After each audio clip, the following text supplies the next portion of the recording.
Dear Rafi, as requested, I am giving a brief reprise for the Devar Torah that I gave on your Barmitzvah at lunchtime regarding the Talmudic principles of cricket based on your Parasha Achrei Mot. And we read in the Parasha the phrase Lishloach Azazel, one of the two goats taken to the high priest on Yom Kippur is sent into the wilderness and is literally taken to the edge of a cliff. In other words, the goat goes well over the boundary and is not caught on the way down, and subsequently is definitely given out. Now, you are well aware of the principle of the boundary catch in cricket. If a fielder catches the ball within the boundary, the person is out. If a fielder catches the ball and he's standing over the boundary, a 6 is given. But if a fielder jumps for the ball and the ball is already over the line but has not landed, nor has the fielder touched the ground in any way, he can flick the ball back into play and he can then have the batter caught out by one of his co-team members, and therefore the batter will in fact be out even though the ball went over the boundary. This is the principle of airspace, which, as we know, was discussed by the members of the BBCC, the Bnei Brak Cricket Club, in their deliberations on Seder night that we read about in the Haggadah. Some people think they were talking about the Yetziat Mitzrayim. Some people think they were actually talking about the Bar Kokhba revolt, but we cricket purists know that it was basically a discussion on this principle of the airspace. And we all know the restrictions on Shabbat, on taking something from the Reshut HaYechid to the Reshut HaRabim, from a private to a public domain. And in the days before an Eruv, this was, of course, problematic.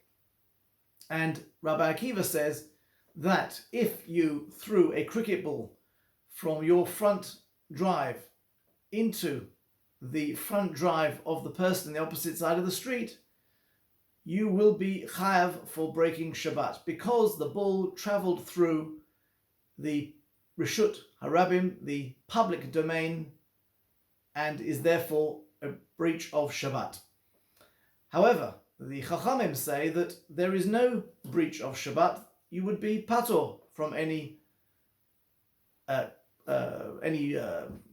any penalty for breaking Shabbat, because whilst the ball did indeed travel from one private domain to another through a public domain, the ball did not actually touch the ground in that public domain, and hence it is acceptable. Cricket is, of course, governed by a book of rules that are extensive and detailed, but in the preamble to the rules there is a section called the Spirit of Cricket, so that it covers the spirit of the game.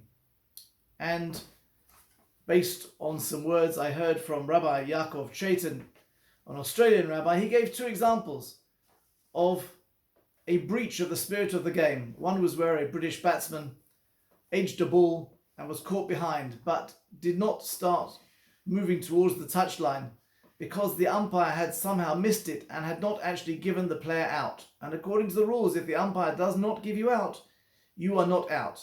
Clearly a breach of the spirit of the game. The second example he gave was in an Australian versus New Zealand football match. A cricket match. And in that cricket match, New Zealand needed to score a 6 on the last ball. And the Australian bowler, in cahoots with the Australian captain, came up to the crease and bowled underarm, literally rolling the ball on the ground, not giving any opportunity for a lift, and therefore it was impossible to hit this ball for a 6. And whilst, again, it is totally legal in the rules of cricket, it is certainly not in the spirit of the game. And indeed, the Australian fans booed off the Australian team.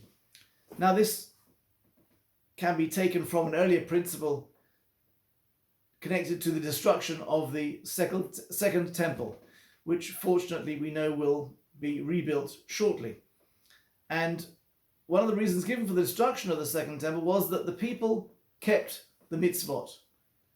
And the question is asked, how can the temple have been destroyed because the people kept the mitzvot? And the answer was, they kept all the mitzvot, but they did not follow the rabbinic principle of ruach. The rabbinic Talmudic principle is Ein ruach hachamim nochem mimeno. Literally, the sages are not pleased with him, with his spirit, with the ruach. In other words, with the way he is carrying out his actions. And this is taken to mean that whilst we are obliged to keep the mitzvot, to play by the rules, we have to actually carry them out baruach shenocha mimeno, where it is pleasing to others, where the sages can turn around and say, yes, he's following the law, but he's doing it in a way that is with the spirit of the Lord and not in a mechanical manner, so that you may be doing a mitzvah in a standard manner, which may be correct, but if you are not doing it in a way that is with ruach, with spirit, in other words, against the spirit of the religion, it can still have negative consequences.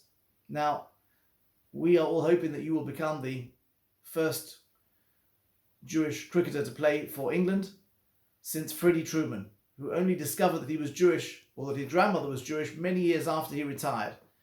And fortunately, you know your grandmother's Jewish already, and therefore you have no need to hang around and ponder that question. You can concentrate on the cricket. Now, I know, and your family know, that you are a person who does things in the spirit of the game. And that should be the same in life. And if you follow that principle, then there is no doubt that you will find matzachen be'enai Hashem, you will find favor in the eyes of the Lord. Wishing you mazal tov and many happy years at the crease.